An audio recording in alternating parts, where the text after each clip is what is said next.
종종 예수님에 대하여 세상 사람들은 개혁가라고 말하기도 하고 또는 혁명가라고 말하기도 하고 또는 사회 지도자라고 말을 하기도 합니다.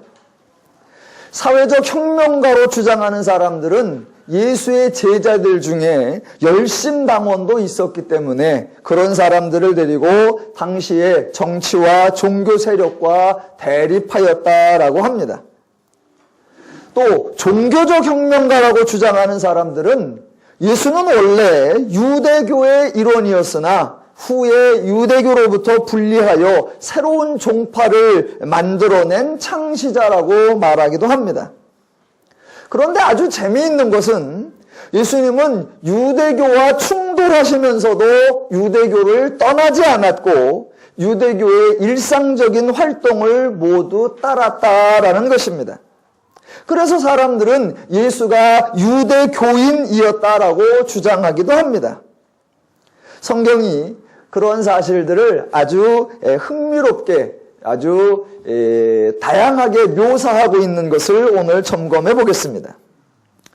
먼저 예수님이 강림하신 후 예수님의 유아 시절에는 예수님의 행동보다는 예수의 부모인 요셉과 마리아에 관한 행동이 소개되어 나옵니다. 누가복음 2장 21절에 의하면 할례할 8일이 되매 그 이름을 예수라 하니 곧 잉태하기 전에 천사가 일컬은바니라 라고 나옵니다. 예수께서 정확하게 할례를 했다, 할례를 안 했다라고 밝히지는 않지만 정황상 할례를 한 것으로 여겨집니다.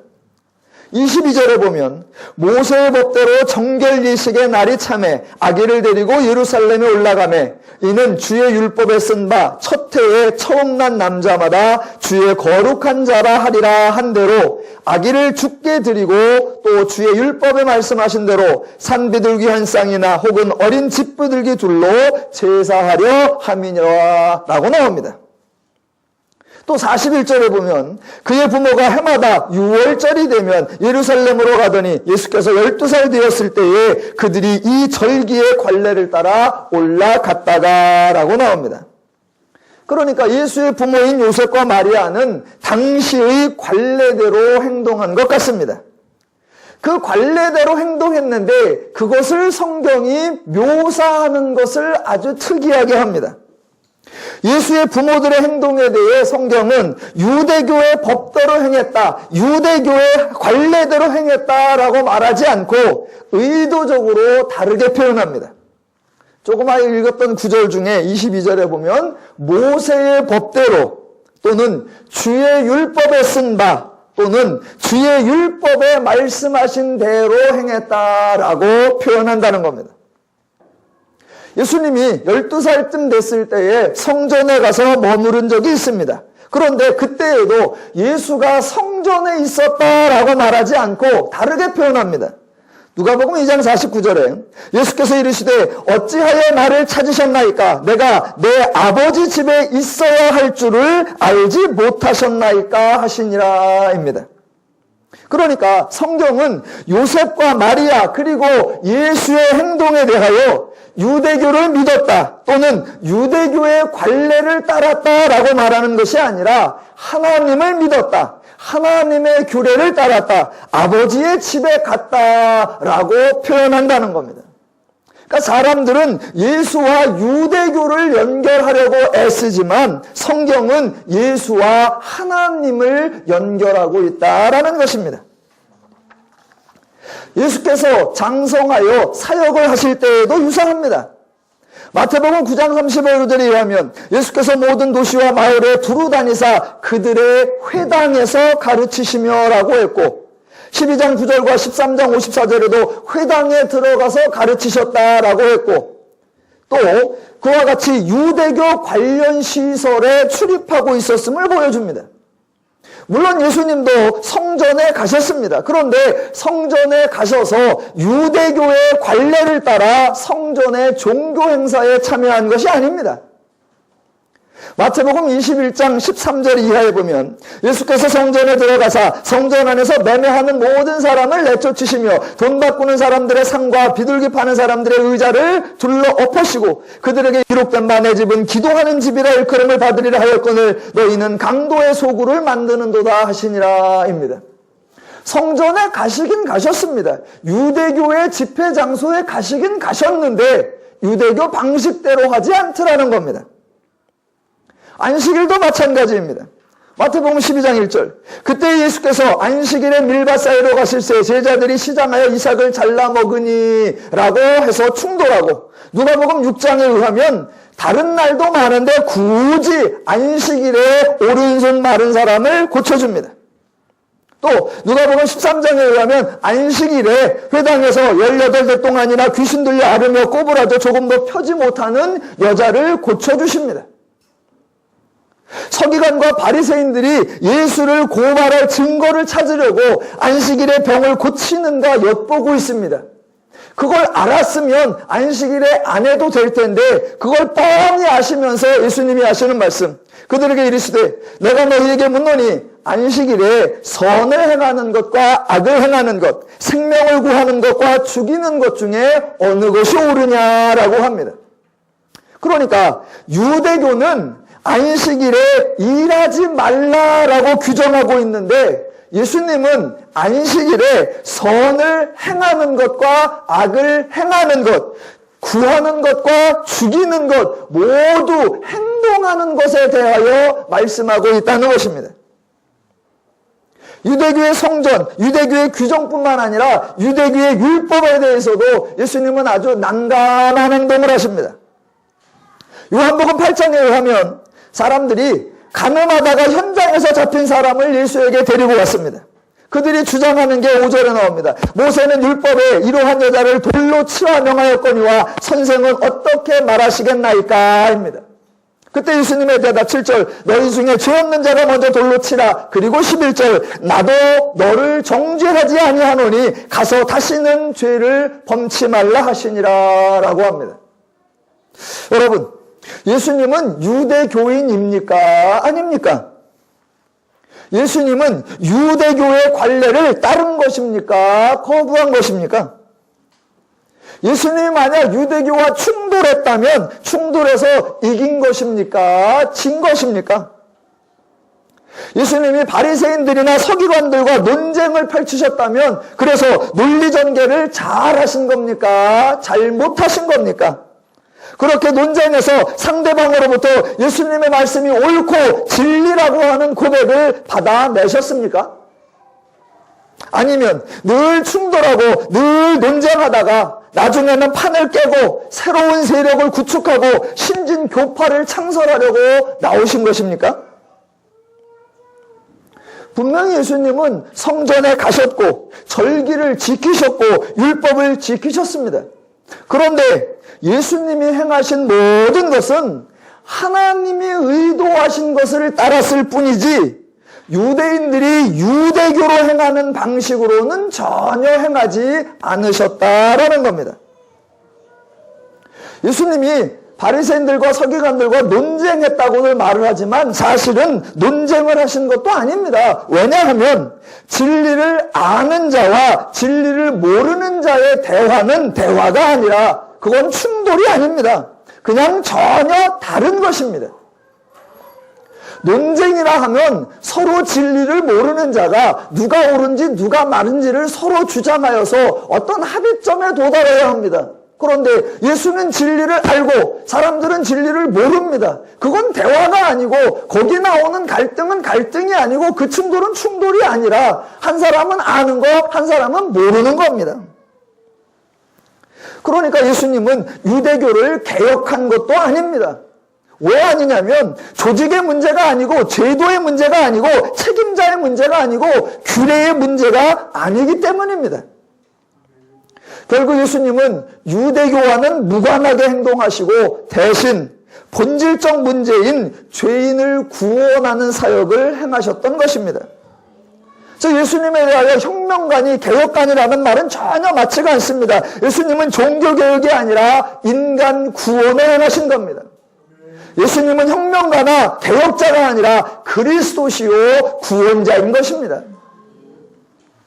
자, 그 예수님이 행하셨던 것처럼 예수님이 어찌 보면 수능적인 것처럼 행하셨지만 어찌 보면 매우 파격적으로 행동하셨듯이 사도행전에서 제자들도 매우 독특하게 행동하고 있습니다. 자, 오늘은 사도행전 3장에서 제자들의 행동을 통해 종교의 본질이 무엇인지를 함께 점검해 보겠습니다. 자, 사도행전 3장 1절. 제9시 기도 시간에 베드로와 요한이 성전에 올라갈 새입니다. 제9시 기도 시간은 유대인들이 기도하는 시간으로 정해놓은 것으로서 한국적으로 따지면 오후 3시 기도회입니다. 그러니까 유대교는 매일 시간을 정해놓고 기도했고 또 기간을 정해놓고 금식했습니다. 매일 따로 시간을 정해놓고 따로 기간을 정해놓고 기도했고 금식했고 여러 가지 활동을 했다라고 하는 거, 그게 바로 전형적인 종교 행태입니다. 자, 보십시오. 기도한다 그러면 기도는 누가 하는 겁니까? 기도는 기도가 필요한 사람이 하는 겁니다. 기도하는 내용도 여러 가지가 있을 수 있겠죠. 감사기도, 간구기도, 중보기도, 회개기도 등 여러 가지가 있을 수 있습니다. 자, 감사기도 한다고 하면 감사기도는 누가 하냐면 감사할 일이 있는 사람이 하는 겁니다. 감사기도를 언제 하느냐면 감사하는 일이 일어났을 때 하는 겁니다. 간구하는 기도 누가 하느냐? 간구할 일이 생긴 사람이 하는 겁니다. 간구 기도를 언제 하느냐? 간구할 일이 발생했을 때에 하는 겁니다. 어떤 사람이 회개 기도를 할 수 있습니다. 회개 기도를 누가 하느냐? 회개할 일이 있는 사람이 하는 거고, 회개 기도를 언제 하느냐? 회개할 짓을 했을 때에 하는 게 회개 기도입니다. 그러니까 원래 신앙적인 행위는 그것이 필요한 사람이 필요할 때에 필요한 만큼 하는 겁니다. 만약 필요 없는 사람이 필요 없는 내용을 가지고 종교 행위를 하고 있다면 성경은 그것을 외식이라고 부릅니다. 왜? 필요 없는 사람이 필요 없는 일을 하는 것은 단지 보이기 위하여 하는 것이기 때문에 그것은 종교를 위한 종교 행위에 불과하다라는 것입니다. 그러니까 유대인들이 시간을 정해놓고 기도했다. 그거 전형적인 종교 행태에 불과합니다. 금식도 마찬가지입니다. 자, 어떤 사람이 큰 문제를 만났습니다. 큰 일을 당했어요. 그렇게 이 일을 당했으면 밥을 먹어야 합니까? 금식해야 합니까? 당연히 밥을 먹어야 합니다. 왜? 큰일을 만났으니 그 큰일을 이루어내려고 하면 우선 밥을 먹고 힘을 써서 체력을 유지하고 그 일을 감당해야 합니다.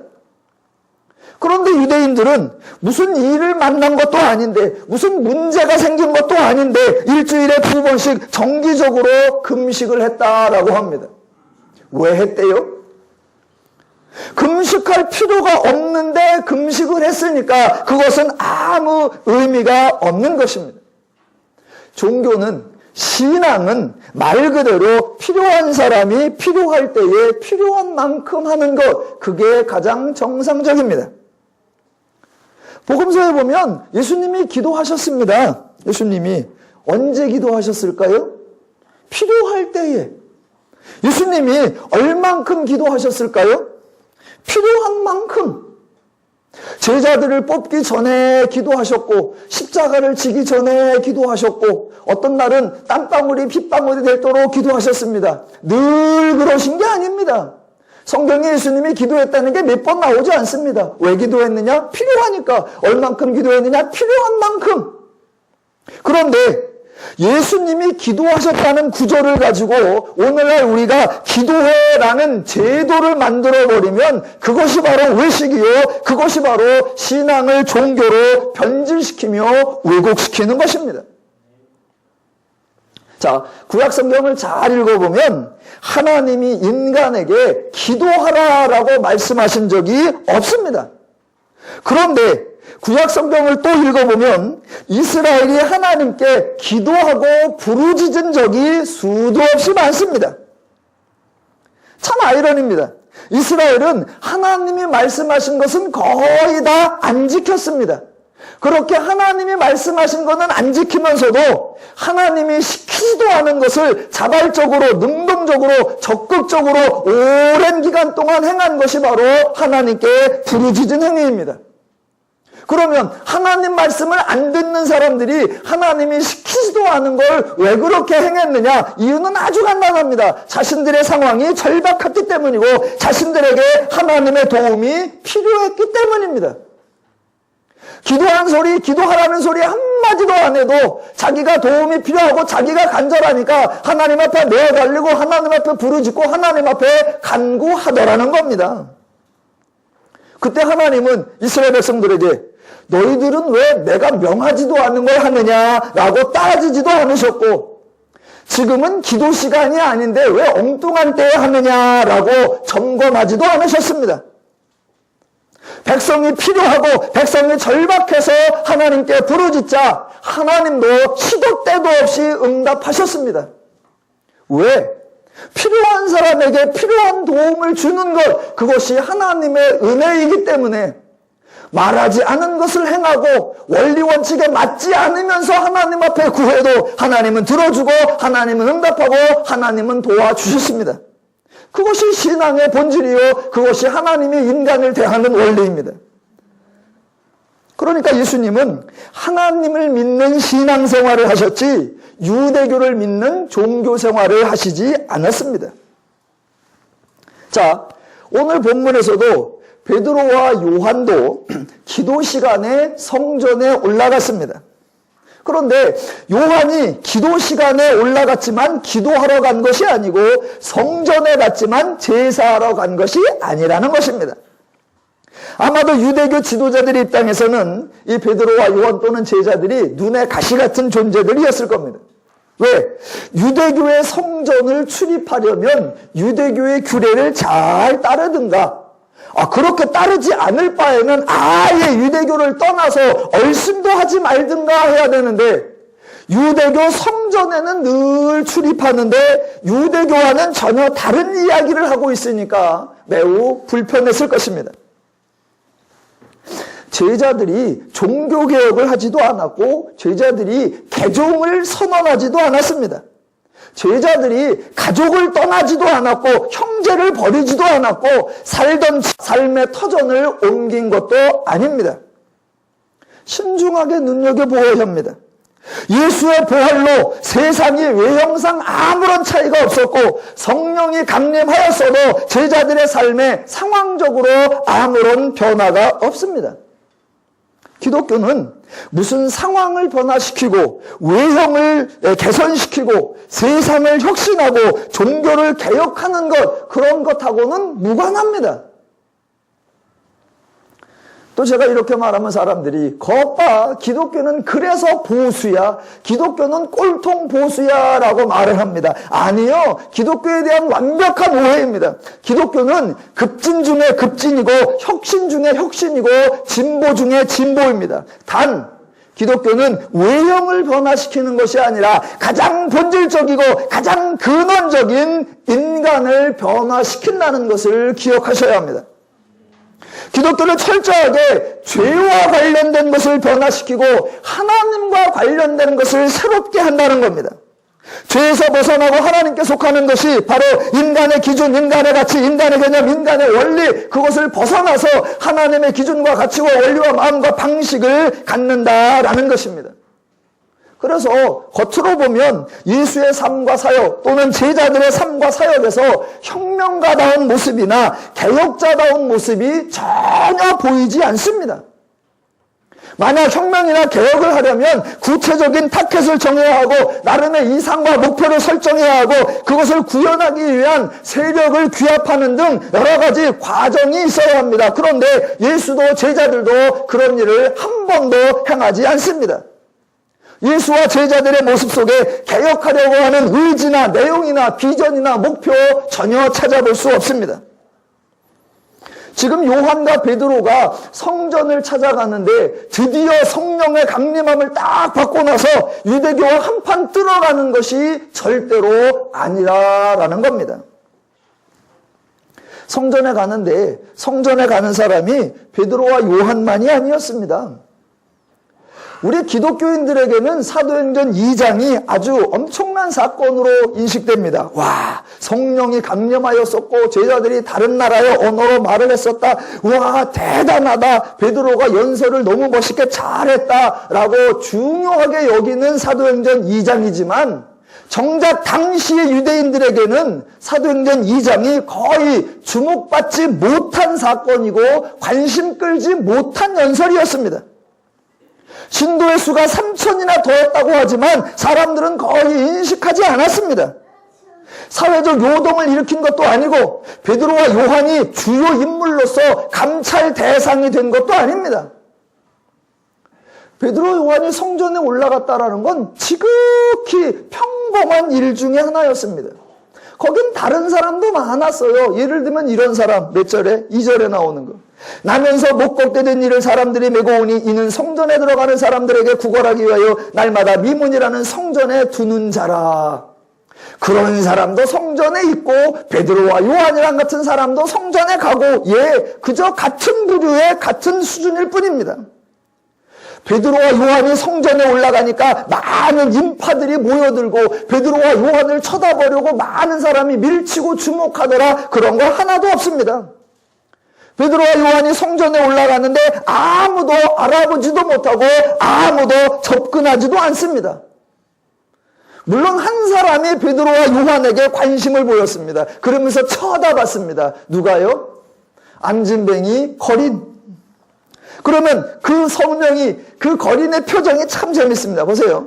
이 사람이 이 병자가 안진뱅이가 성전 미문에 앉아서 베드로와 요한을 쳐다봤다라고 하는데 여러분 왜 쳐다보았겠습니까? 딱 보니까 저 사람은 뭔가 아는 것 같아. 그래서 진리를 배워야겠다라고 해서 쳐다봤을까요? 아니요. 뭔가 딱 보니까 혁명가적인 포스가 느껴지는 것 같아서 쳐다봤을까요? 아니요. 그냥 평상시 하던 대로 쳐다본 겁니다. 누가 지나가 그러니까 쳐다본 거예요. 성경은 그걸 뭐라고 표현했느냐? 구걸하거늘입니다. 구걸하거늘. 그러니까 평상시 하던 대로 그냥 쓱 본 겁니다. 그랬는데 도리어 병자가 베드로와 요한을 주목한 게 아니라 베드로와 요한이 병자를 주목합니다. 4절 베드로가 요한과 더불어 주목하여 이르되 우리를 보라.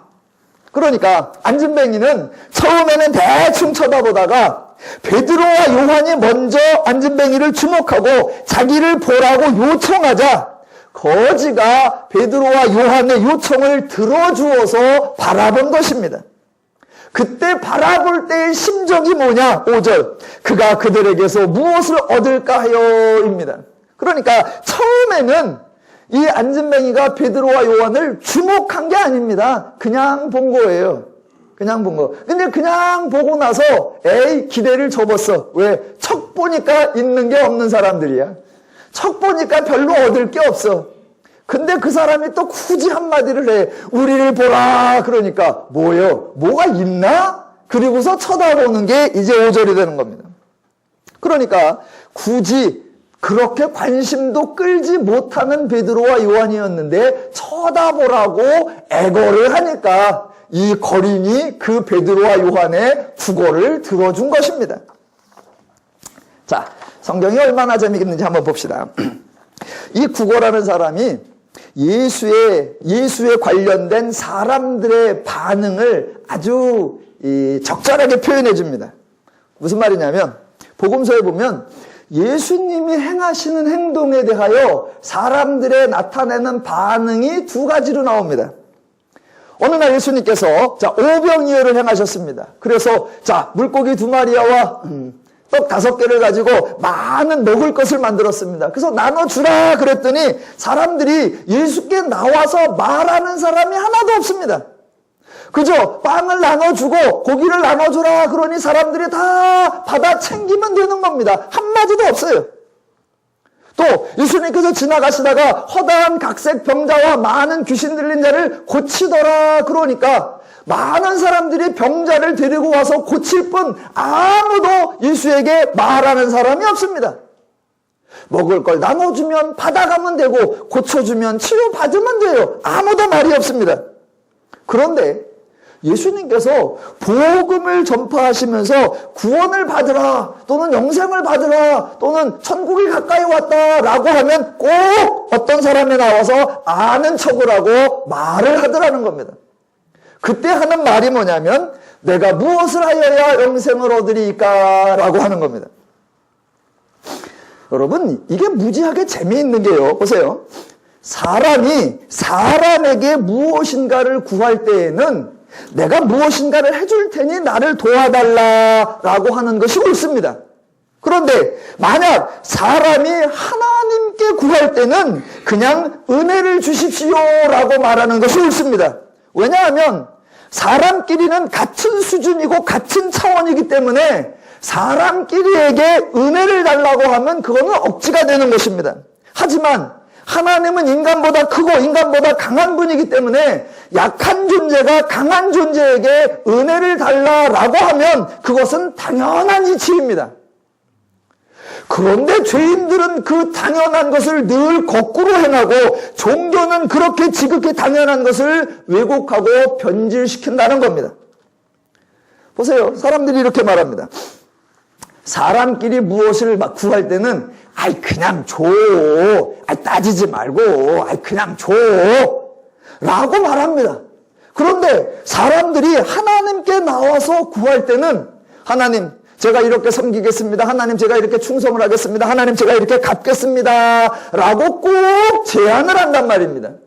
그러니까 사람들 생각에 하나님이 더 인색해요? 사람이 더 인색해요?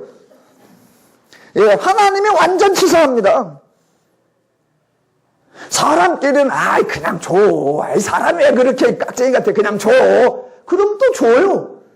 그런데 하나님 앞에 나와서는 그런 소리를 절대 안 해요.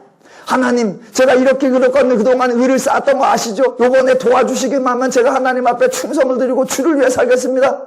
하나님께는 은혜를 구하지 않는단 말입니다. 자, 그런데 왜 그런 종교 행위가 나오느냐? 그런 종교적 왜곡을 만들어낼 때는 종교나 종교 제도의 왜곡 이전에 반드시 신에 대한 왜곡이 존재합니다. 사람들이 이렇게 말하는 거예요. 하나님은 권세가 있으신 분이야. 하나님은 의로우신 분이고 하나님은 공평하신 분이기 때문에 죄인에게는 상을 줄 수 없고 공짜로는 줄 수 없다라고 말합니다. 그러니까 하나님에 대한 오해가 우선되고 그 오해에 근거하여 종교와 종교 행위가 왜곡되더라라는 겁니다. 만약 종교를 개혁하려고 하면 제도나 의식이나 규례를 개혁해서는 절대로 개혁이 이루어지지 않습니다. 종교를 개혁하려고 하면 종교는 내버려 둔 채 하나님을 바로 알게 해야 합니다. 그렇게 하나님을 알게 하려고 하면 인간을 죄인인 상태로 두고는 아무리 설명해도 달라지지 않습니다. 그래서 예수님이나 제자들은 유대교와 충돌하지도 않았고 유대교를 개혁하려고 하지도 않았고 예수는 오직 십자가를 지심으로 인간을 구원하시고 제자들도 복음과 말씀을 전하는 일에 전념했더라라는 것이 되는 겁니다. 그것이 기독교가 인간을 변화시키고 기독교가 세상을 변화시키고 기독교가 사람을 행복하게 만드는 원리입니다. 자, 오늘 본문에서도 지금 안진뱅이가 하나님이 아닌 사람에게서 무엇을 구하면서도 제시하는 것이 없고 주저하는 것이 없습니다. 베드로와 요한에게 무엇을 얻을까 하여 쳐다보면서 구걸하는데 주저함이나 망설임이나 제한이 없습니다. 왜? 자신은 약자요, 자신은 가난한 자요, 자신은 무능한 자이기 때문입니다. 비록 같은 인간일지라도 상대적 약자가 상대적 강자에게 선처를 구하고 은혜를 구하는 거 정상입니다. 그것이 종교의 이름으로 왜곡되면 안 되고 그것이 종교의 명분으로 변질되면 안 됩니다. 기독교에서 인간이 하나님 앞에 나아가고 인간이 하나님 앞에 구하고 인간이 하나님께 바라는 경우가 있습니다. 그런데 그때에 하나님 앞에 나아가기 위해서는 이래야 된다. 하나님 앞에 은혜를 구하면 저래야 된다. 갑자기 기독교가 자격을 운운하고 조건을 운운하고 합당한지의 여부를 따지는 것은 정말로 하나님에 대한 어마어마한 왜곡이요, 종교의 변질이요, 은혜에 대한 완벽한 부정입니다. 실제로 베드로와 요한은 이 안진뱅이를 치유하면서 아무것도 묻지 않았고 아무것도 요구하지 않았고 말 그대로 은혜를 베풀어 주었습니다. 이것이 신앙의 양식이요, 이것이 은혜의 원리요, 이것이 하나님의 방식인 줄로 믿습니다. 자, 이 거린이 무엇을 얻을까 하여 쳐다볼 때 베드로가 한 말이 이제 6절입니다.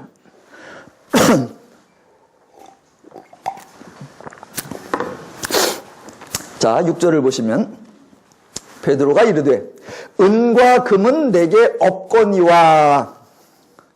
아마도 이것은 사실일 겁니다. 왜냐하면 사람이 실제로 금과 은을 가지고 있기는 쉽지 않습니다.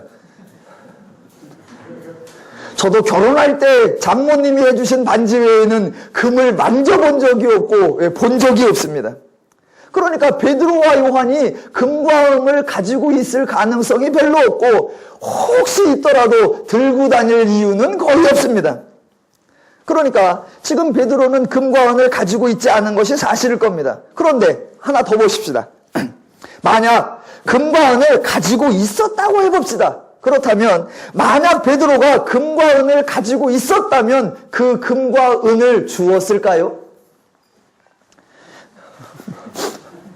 어렵게 생각하지 마시고 여러분의 속내를 매개하시면 됩니다. 자, 베드로와 요한이 자신들도 부유한 상황이 아닌데 일상적으로 구걸하고 있는 사람에게 금과 은을 주었을 리가 없습니다. 그러니까 실제로 갖고 있지도 않았지만 갖고 있었다고 한들 금과 은을 주지도 않았을 것입니다. 자, 그리고 또 하나 과연 베드로에게는 그 거린에게 줄 것이 정말로 아무것도 없었느냐는 겁니다.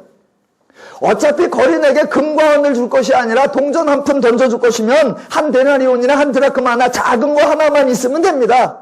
그런데 베드로와 요한이 성전에 왔으니까 예물로 쓸 거라든가 아니면 성전에서 환전할 거라든가 아니면 자기들이 평상시 들고 다니는 동전 하나 정도는 있었을 것입니다.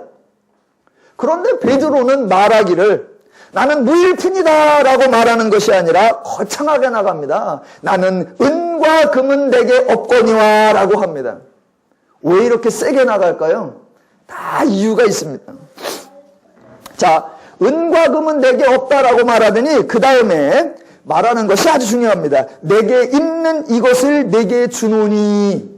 이것도 지극히 정상입니다. 사람은 자신이 가지고 있는 것을 줄 수 있는 겁니다. 자신이 가지고 있지 않은 것은 줄 수 없습니다. 사람은 저마다 가지고 있는 것이 달랑 하나뿐인 것이 아닙니다. 이것저것이 있을 수 있단 말입니다. 그러니까 베드로도 자기가 가지고 있는 게 있다라고 말합니다. 그래서 앞에서는 금과 금이 내게 없다라고 말한 것과 대조하여서 이번에는 내게 있는 이것이라고 말하고 내게 있는 것을 주겠다라고 말합니다. 그러니까 지금 베드로는 자신이 가지고 있는 것이 있는데 지금 내가 가지고 있는 것이 사소한 것이 아니라 얼마나 크고 얼마나 중요한 것인가 그걸 강조하기 위하여 동원된 수사가 뭐냐면 은과 금은 내게 없거니와입니다. 즉 내가 금과 은을 못 주는 대신에 이 작고 초라한 것을 준다 그런 의미가 아니라 정반대로 나는 동전 한 입이나 두 입을 주는 정도가 아니라 금과 은을 주는 것보다 더 크고 더 귀한 것을 너에게 주겠다라고 선언하는 겁니다. 만약 금이나 은보다 못한 것을 주면서 금과 은을 운운하면 그것은 상대방을 조롱하는 겁니다. 하지만 금이나 은보다 더 귀한 것을 준다면 금이나 은을 언급해도 됩니다.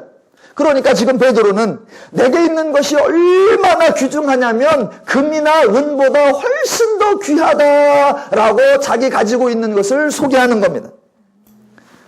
자, 그 다음, 내게 있는 이것을 내게 주노니, 그래서 하는 행동이 뭐냐면 나사렛 예수 이름으로 일어나 걸으라입니다. 그러니까 베드로가 금과 은보다 더 귀한 것으로 자기에게 가지고 있는 게 뭐냐? 바로 예수에 대한 이해라는 것입니다. 나사렛 예수 이름으로 일어나 걸으라, 이 표현의 핵심을 잘 잡으셔야 합니다. 자, 베드로가 말한 것의 핵심은 예수 이름으로 했다라는 겁니다. 자, 여기 좀 보십시오. 예수 이름으로 일어나 걸으라 해서 핵심은 베드로가 예수 이름으로 일어나 걸으라 라고 했다가 아니라 베드로가 예수 이름으로 일어나 걸으라 라고 했다는 것입니다. 그러니까 베드로가 행했느냐라는 것이 중요한 것이 아니라 예수 이름으로 했다라는 게 중요합니다. 강조점이 베드로가 아니라 예수라는 겁니다. 지금 베드로가 명령 기도를 했다, 베드로가 선포를 했다, 이런 것이 중요한 것이 아니라 예수 이름으로 했다라는 것. 지금 베드로는 내가 할 수 있어 라고 하는 의지가 전혀 없습니다. 내가 지금 명령하는 거야. 내가 지금 예수 이름을 힘입어서 하는 거야. 지금 내가 예수의 능력을 의지해서 하는 거야 라고 생각하지 않는다는 겁니다. 강조점이 어디 있느냐? 내가 할 수 있느냐, 내가 할 수 없느냐라고 하는 나에게 강조점이 있는 것이 아니라 오직 예수, 오직 하나님이다라는 것에 강조점이 있다는 겁니다.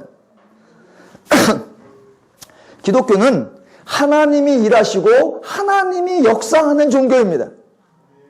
자, 기독교에서 성도를 성숙시키고 성도를 훈련시킨다라고 합니다. 그때에 기독교는 성도로 하여금 하나님의 도움을 받아서 이제는 하나님이 없어도 될 만큼 자립할 수 있는 일꾼으로 키우는 거 절대로 아닙니다. 기독교는 그리스도인을 하나님의 능력과 권세를 받아서 이제 스스로 행할 수 있는 강한 군사로 키우는 거 절대로 아닙니다.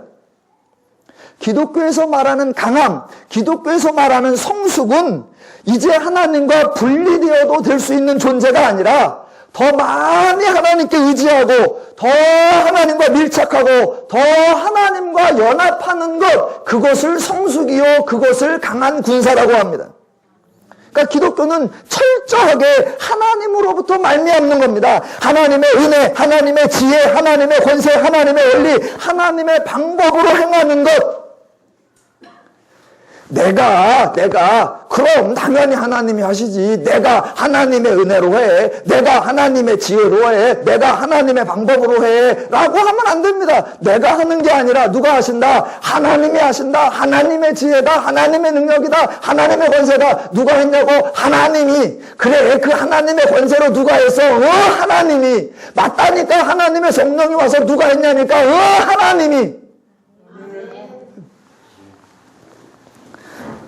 왜냐하면 기독교는 왜 사람을 그렇게 하나님 앞에 의존적으로 만들어놔요? 왜 하나님이 인간을 스스로 못하게, 왜 독단적으로 못하게 늘 하나님 앞에 매여있게 만들어놔요? 하나님 의존적으로 만들어 놓는 것이 아니라 인간이 상대해야 하는 대상이 죄이고 그 죄를 이길 수 있는 힘은 오직 하나님뿐이다 라는 것을 강조하는 표현인 겁니다. 기독교에서 사역자들과 성도들이 기독교의 신앙생활을 할 때 가장 오해한다는 게 뭐냐면 바로 내가 해야 된다라는 겁니다.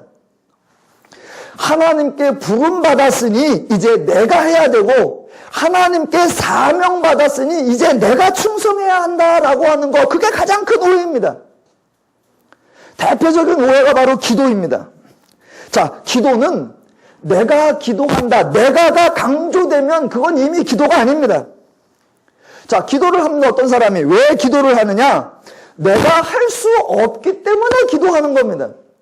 문제가 터졌을 때 내가 할 수 있으면 누가 하면 된다? 내가 하면 됩니다. 그런데 내가 할 수 있는 일이 도무지 없고 내가 처리할 수가 없기 때문에 기도하는 거예요. 여러분이 실제로 무슨 일이 터졌어요. 일단 여러분이 해결을 하려고 노력을 합니다. 그런데 도무지 방법이 안 생겨. 그러면 뭐 한다? 기도를 하기 시작합니다. 그런데 앉아서 무릎을 꿇고 딱 기도를 하는데 이렇게 하면 될 것 같은 생각이 떠올라. 그러면 계속 기도한다. 기도를 중단하고 일하러 간다. 당연히 그런단 말입니다. 당연히 그런단 말입니다. 그러니까 인간이 기도한다는 거는 이거는 내가 할 수 없다라는 것을 고백하는 거란 말입니다. 그런데 요번에 그 문제를 해결해서 어떻게 내가 기도했더니 됐어. 그러면 기도가 내가 쓴 수단이요, 내가 쓴 방법이란 말입니다. 그럼 누가 한 거냐? 내가 한 거예요. 내가 한 거면 그건 기도가 아닙니다.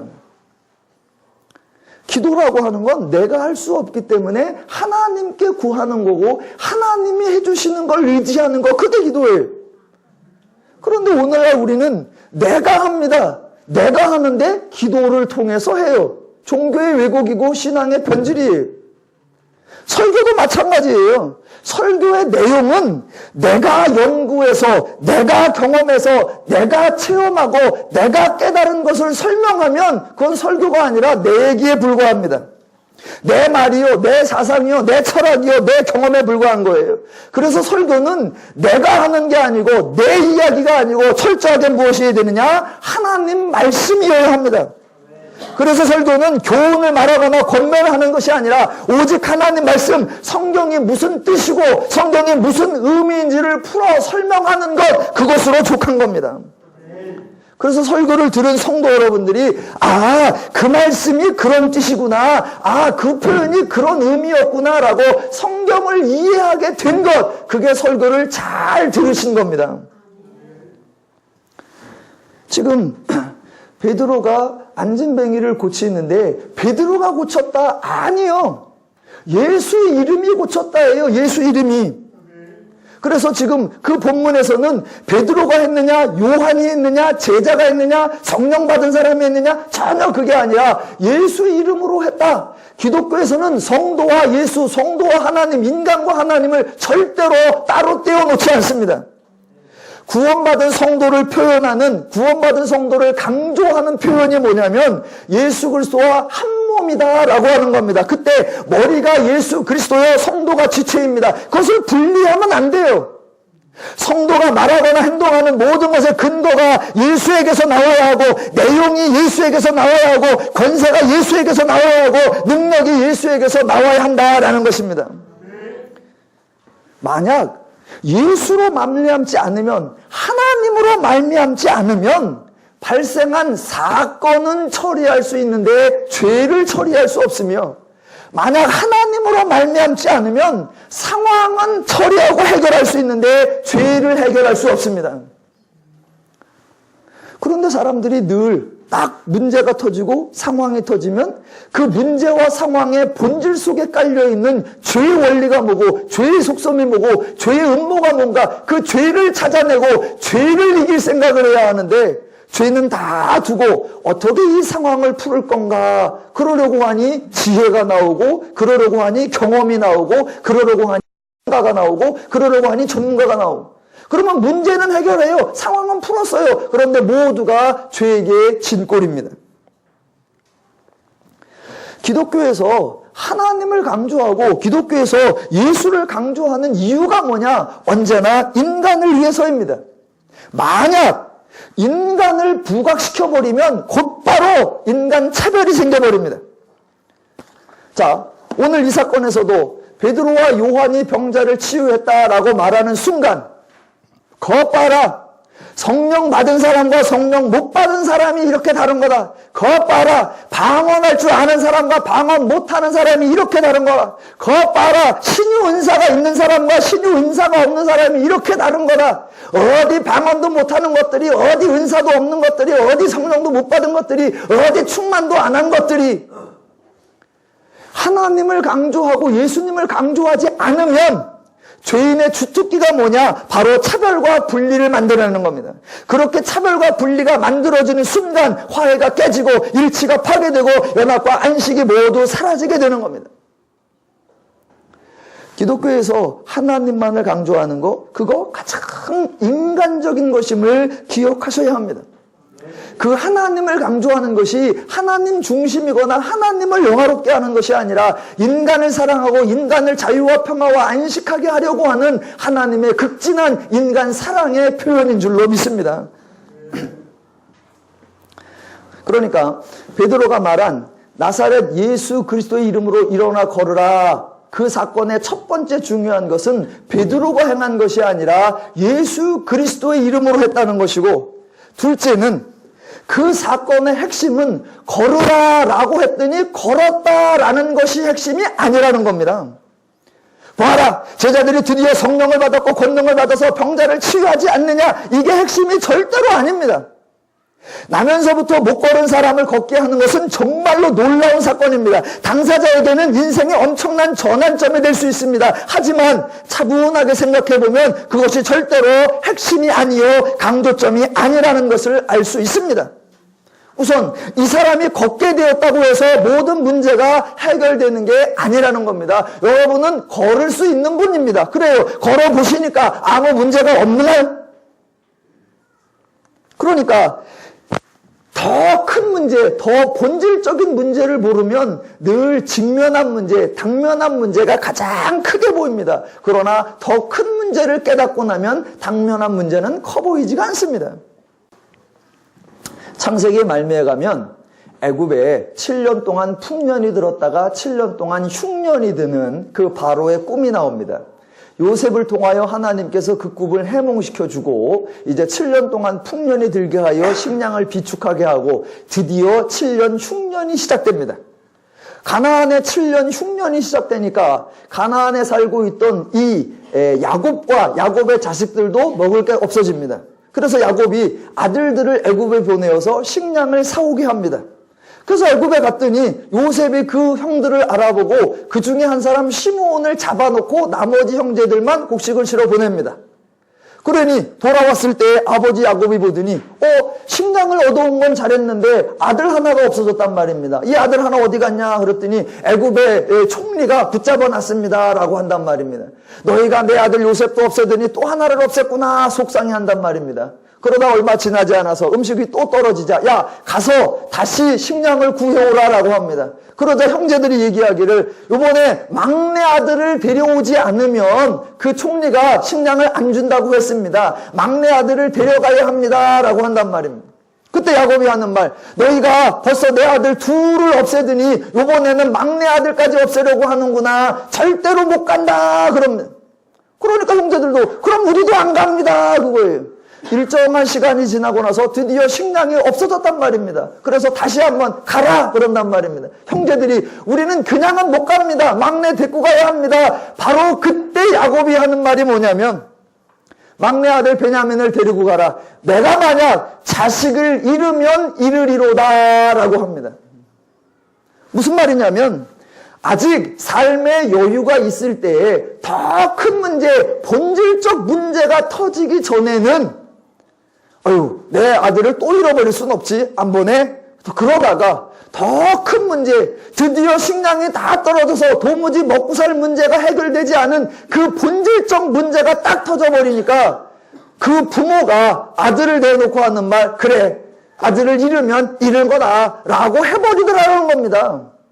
그때 야곱의 나이가 130살입니다. 살 만큼 살았어요. 그러면 그래, 나는 살 만큼 살았으니 내 아들을 죽일 순 없다. 나는 차라리 죽겠다 라고 그럴 것 같죠?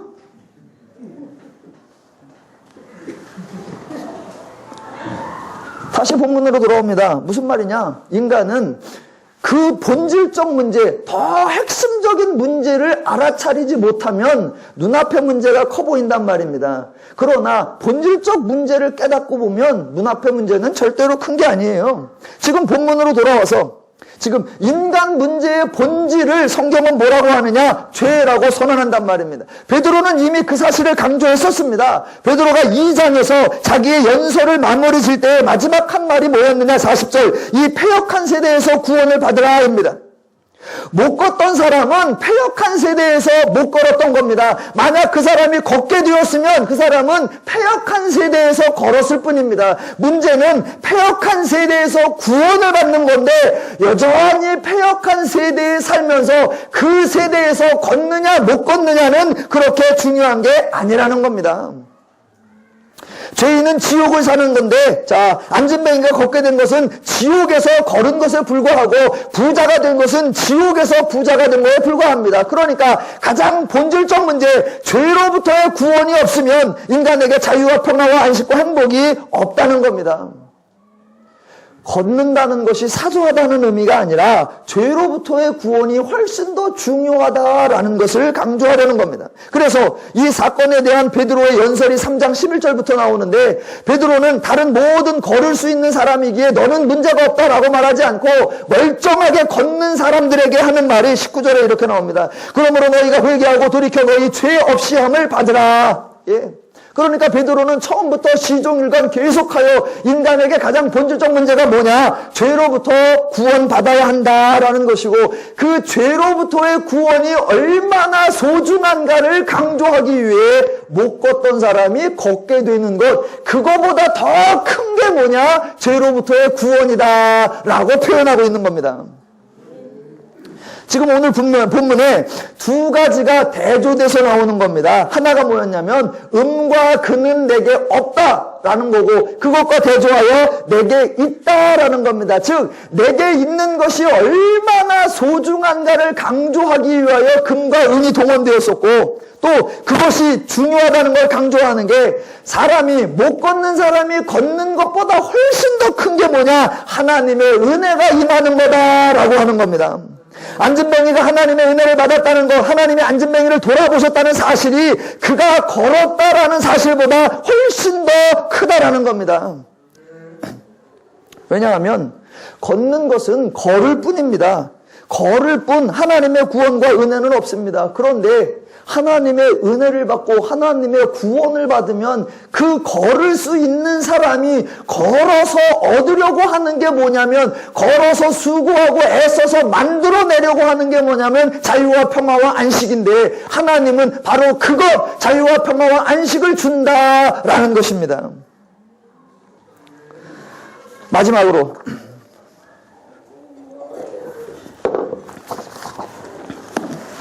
자, 성경의 사건들, 성경의 등장인물들 또는 성경의 장소들이 매우 중요한 의미를 가지고 있습니다. 오늘 사도행전 3장 1절로 10절에서 사건의 포인트는 뭐냐면 종교와 신앙을 대조시키고 성전과 예수를 대조시키는 겁니다. 지금 안진뱅이가 앉아있는 곳이 성전입니다. 성전은 유대교에서 하나님이 임재한 곳의 상징이요, 유대적 종교의 중심지요, 유대교 조직의 총본산이요, 종교적 권세와 종교적 부가 집결되어 있는 곳이요, 수많은 종교 지도자들이 모여 있는 곳이요, 다양한 종교 행위가 펼쳐지는 곳입니다.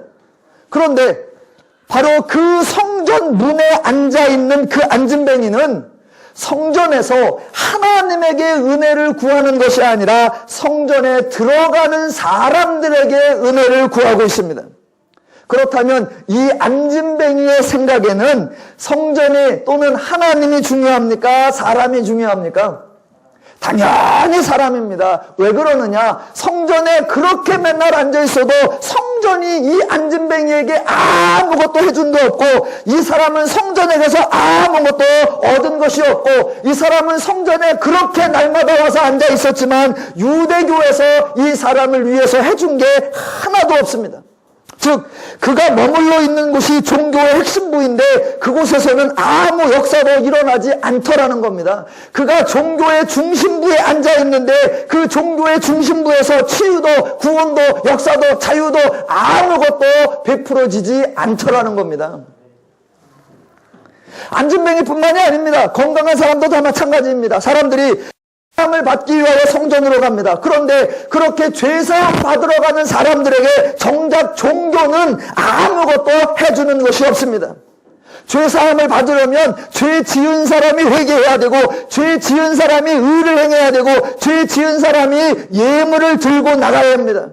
종교와 종교 지도자들과 종교 행위는 아무 역할도 하지 않은 채 달랑 판단만 합니다. 판단. 그 판단을 권세처럼 누리고 있습니다. 그래서 안진뱅이가 성전에서 치유를 받고 성전에서 회복함을 받아서 와, 드디어 내가 새 삶을 얻었구나. 그리고 자기가 살아야 하는 세상으로 뛰쳐나온 것이 아니라 성전 밖에서 치유함을 받고 성전 안으로 뛰어들어가더란 말입니다. 왜 성전 안으로 뛰어들어갈까요? 너무나 아이러니한 것은 성전은 그 사람에게 아무것도 안 해줍니다. 그런데 결정을 누가 해야 되냐면 성전 안에서 종교 지도자들이 해야 됩니다.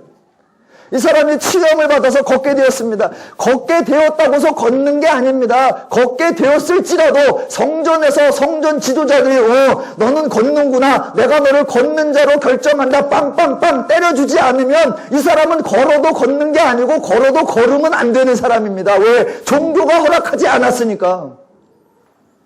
이것이 얼마나 종교가 사람을 힘들게 하고 종교가 인간을 속박하고 있는지를 보여주는 것이며 종교의 무익함, 종교 제도, 종교 제휴의 헛됨을 극치에 달했다는 것을 우리에게 보여주는 겁니다.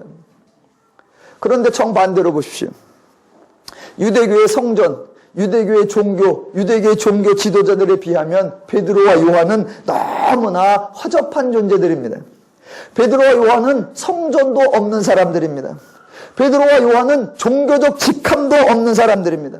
베드로와 요한은 종교적 조직도 만들지 않았었고 종교적 행위를 주관하는 사람들도 아닙니다. 그들에게 있는 것이라고는 달랑 예수뿐입니다. 그런데 그 예수가 병자를 일으키고 그 예수가 죄인을 구원하고 그 예수가 인간에게 자유와 평화와 안식과 행복을 선언하더라라는 것입니다. 그 예수에게서 복음이 나오고 그 예수에게서 자유가 나오고 그 예수에게서 안식이 나오는 것입니다. 그것이 바로 진정한 개혁이요. 그것이 바로 진정한 변화요. 그것이 바로 진정한 새로움입니다. 종종 사람들이 진리를 조금 알면 바로 헛된 것을 고치자, 종교를 개혁하자, 제도를 타파하자, 새롭게 하자, 온갖 운동을 펼치고 온갖 여러 가지 제도를 바꾸자고 난립니다. 예수님이나 제자들은 전혀 그러지 않았습니다.